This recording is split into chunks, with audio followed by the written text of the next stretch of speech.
Third phase में हमारे यहाँ इलेक्शन की नोटिफिकेशन आनी थी। 5 सितंबर से 12 सितंबर तक नॉमिनेशंस फॉर्म फाइल होंगे, यहाँ से ले लेंगे लोग, और हम लोग यहाँ उनका इंतज़ार कर रहे हैं। जो नुमाइंदे उठना चाहते हैं असम्बली हल्का इंतखाब जो हंदवारा है 5 जिसका नंबर है, तो हमारी ये कोशिश रहेगी जितनी हमारी तरफ से फैसिलिटेशन हो वो हम करें, और लोगों को आना चाहिए, पार्टिसिपेट करना चाहिए।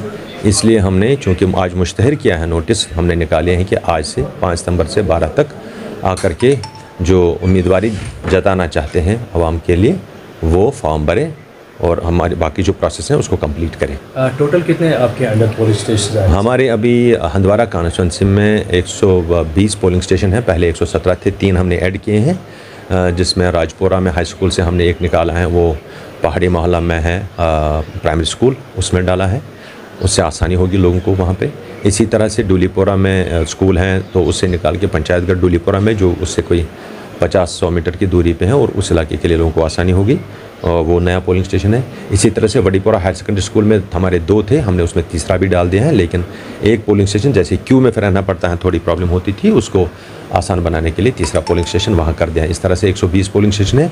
इन 120 पोलिंग स्टेशन पे हमारे कोई 98,884 लोग जो हैं वोट डालेंगे, जिनमें कोई 50,000 से ज़्यादा मर्द हैं और 48,800 के करीब ख्वातीन वोटर्स हैं। हमारे स्पेशल पोलिंग स्टेशन जैसे पिंक है ख्वातीन के लिए, जहाँ ख्वातीन मैन करेगी और मैनेज करेगी सारा पोलिंग सिस्टम। इसी तरह से मॉडल पोलिंग स्टेशन हैं हमारे। इसी तरह से हचमर्ग का हमारा यूनिक है, जहाँ हमारे, जिसको हम टमाटो विलेज बोलते हैं, टमाटर के नाम से वो मशहूर हो गया है। इस तरह से हैंगनी कूट हमारा एक फार फलंग एरिया है, जहाँ हमारे ST पॉपुलेशन 100% है, वो वोट डालेंगे। इस तरह के जो आप पोलिंग स्टेशन देखेंगे अगले कुछ दिनों में देखेंगे, तैयार हो रहे हैं, और लोगों का जज्बा, शौक़ और जो उम्मीदें वाबस्ता हैं इलेक्शन से वो आप देखेंगे। ओल्ड एज लोगों के लिए इस बार क्या कुछ इंतजाम हैं? ओल्ड एज के लिए ही नहीं, सिर्फ बेसिकली ये दोनों प्रोविज़न जो इलेक्शन कमीशन ऑफ इंडिया ने रखे हैं, एक हौसला अफजा और खुशाइन बात है, जिसमें 2 तरह के लोग हैं। एक 85 साल के ऊपर के हमारे बुज़ुर्ग हैं, दूसरे जो फिज़िकली चैलेंज्ड लोग हैं, जो हमारे, जिनको हम PWDs बोलते हैं, पर्सनस विद डिसेबिलिटीज़, जिस्मानी तौर नाक़िज़ अफराद हैं, उनके जो 40% की जो उनकी डिसेबिलिटी है उसको कंसिडर किया जाता है। उसके ऊपर जो सर्टिफिकेट उनके पास हैं 40+, तो चाहे वो किसी भी एज से हो, यानी 18 के ऊपर वोटर होने चाहिए, या मर्द हो या जन हो, तो उनको घर में वोटिंग करने का एक प्रोविज़न है अब की बार, जिसको हम होम वोटिंग बोलते हैं, जो लास्ट टाइम भी था उसके अच्छे नताइज निकले थे। अब की बार मुझे लगता है वो 3 गुना बढ़ेगा। अगर हमने लास्ट टाइम 56 के करीब या 60 के करीब वोट डालवाए थे घर में, अब की बार मुझे लगता है वो 150 से ज़्यादा होगा।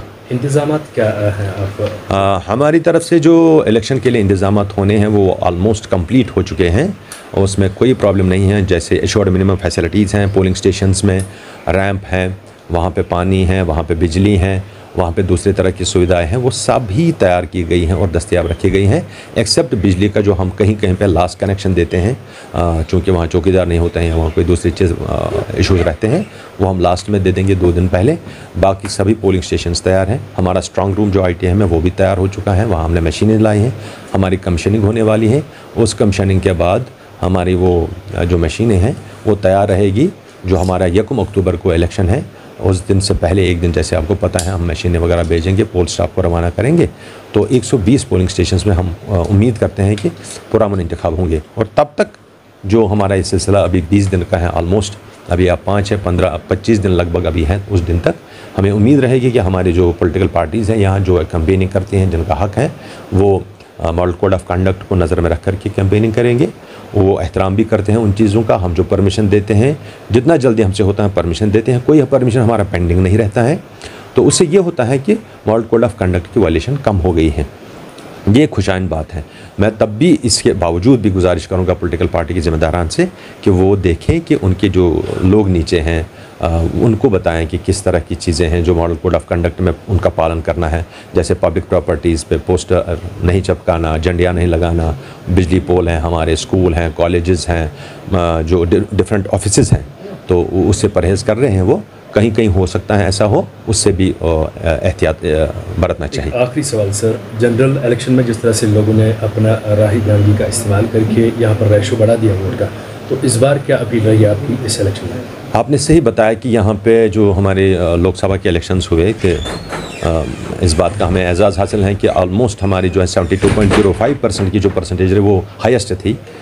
उम्मीद है कि अब की बार जो है ये रिकॉर्ड बराबर रहेगा, हम लोग नंबर 1 पे रहेंगे, हमारे लोग निकलेंगे और अच्छे से निकलेंगे और अपने मनपसंद जो उनके उम्मीदवार हैं उनके हक में वोट डालेंगे।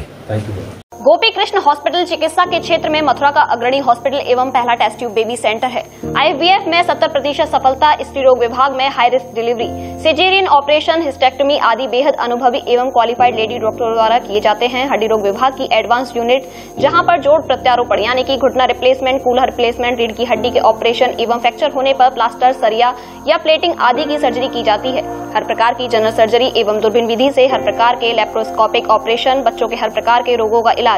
हॉस्पिटल NABH से मान्यता प्राप्त है। मॉड्यूलर OT एवं हाईटेक मशीनों से फिजियोथेरेपी, एम्स दिल्ली एवं CMC बेल्योर द्वारा certified pathology. Gopi Krishna hospital में Ayushman card, ESI card, BSNL के कार्ड, रेलवे के कर्मचारियों के कैशलेस इलाज की सुविधा। लगभग सभी इंश्योरेंस कंपनियां एवं TPI कार्ड धारकों को कैशलेस इलाज की सुविधा।